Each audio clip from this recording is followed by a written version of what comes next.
Hello and welcome to Please Don't Eat the Sage, a podcast dedicated to demystifying mysticism. This season we're discussing magic, rituals, and witches, and talking with a new enchanting guest every other Tuesday. The Thursday following these interviews, you'll get to know our guests even better in a bonus Minisode, where I give them a reading from my 90s themed Total Betty Goddess deck. Like all of our interviews this season, today's offering also has a video companion available in the links below. And now, on with the show.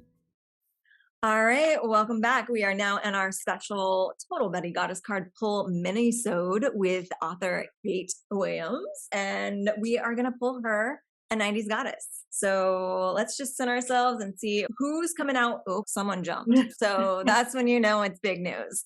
So Kate, your goddess. Oh, yeah, we're going to have stuff to talk about for this. Right, played by Elaine Bennis from Seinfeld. First of all, your read off of this is dance like nobody's watching. This goddess is known for winning over the heart of Poseidon by winning a dance competition or something like that. So the Total Betty Goddess translation of this is dance like nobody's watching. Mm-hmm. Like, do your thing that makes you feel passionate as if you could care less what the world thinks of it. Yeah. So I love that for you because any artist is constantly striving for that. But it sounds like telling your story with your next book that you're writing is really kind of settling into a place of, well, I'm going to tell my truth and hopefully the world likes it. And if not, at least I got it out there. So I love that. But more importantly, what's your relationship with the 90s icon in this? Were you a Seinfeld fan?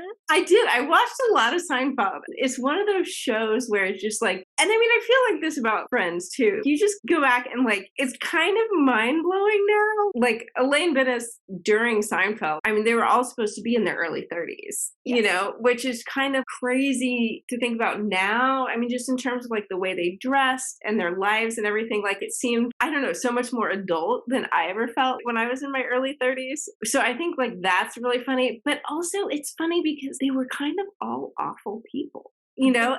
It's kind of like an early Always Sunny, which is why Always Sunny, I feel like, has pulled some stuff from this before. They really are. It's like the prototype for Always Sunny in Philadelphia. I had never thought about that, but you're so right. Because I mean, it's like, they were so selfish. And I mean, part of that, I think, is television characters, thank God, are usually more selfish than real people because I think that you have to like drive the drama. Another thing is like, you know, Elaine, she worked for the J. Peterman catalog, which was kind of this iconic catalog where they had watercolor portraits of the clothes instead of pictures and these epic descriptions. It was like very, very early and very effective lifestyle marketing. I was a lifestyle marketer for many years. I've written much catalog copy. So yeah, there's another little because she worked in catalog. She also worked as like a copy editor for a while, I believe. So she was all in that realm. Because as someone who grew up kind of intrigued by that industry, I also loved that about her. And it's so funny. I've heard Julia Louis-Dreyfus talk about how she once almost apologized for her style in the show because she had such a big hand in like designing what Elaine was going to look like.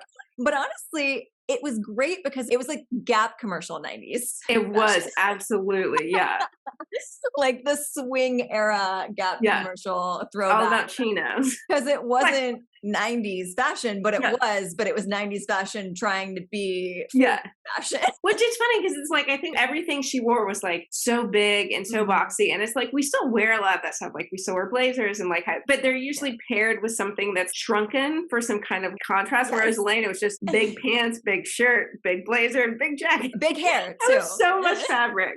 Well, and it's funny, I heard it one time that you're either a Friends person or a Seinfeld person. Yeah. And I believe that I was a Friends person until about my late 20s, early 30s. And I watched both.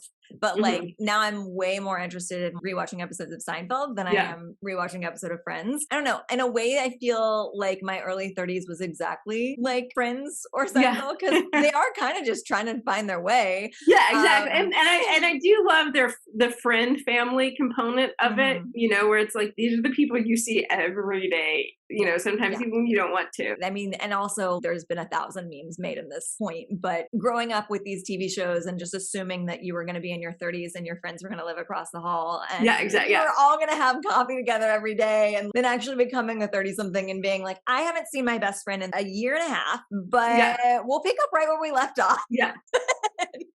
As soon as we can figure out the scheduling of everything, we'll see one another. Oh, well, I wish you the best of luck dancing like no one's watching, and you've got that goddess energy on your side. And thank you for joining us for this so much, episode. Michelle. This is very nice. Yeah. Find out more about Kate by following her on Instagram at HeyKateWilliams, or check out her writing on Substack, heykatewilliams.substack.com. This episode of Please Don't Eat the Sage was brought to you in part by my Patreon members. So I'd like to thank Ashley, Laura, Caitlin, Amanda, and Karen. If you'd like to join their ranks, you can do so over at patreon.com/Michelle Shea. You can also support this podcast by pre-ordering your own copy of the Total Betty Goddess deck, or head over to Apple Podcasts and leave us a 5-star review.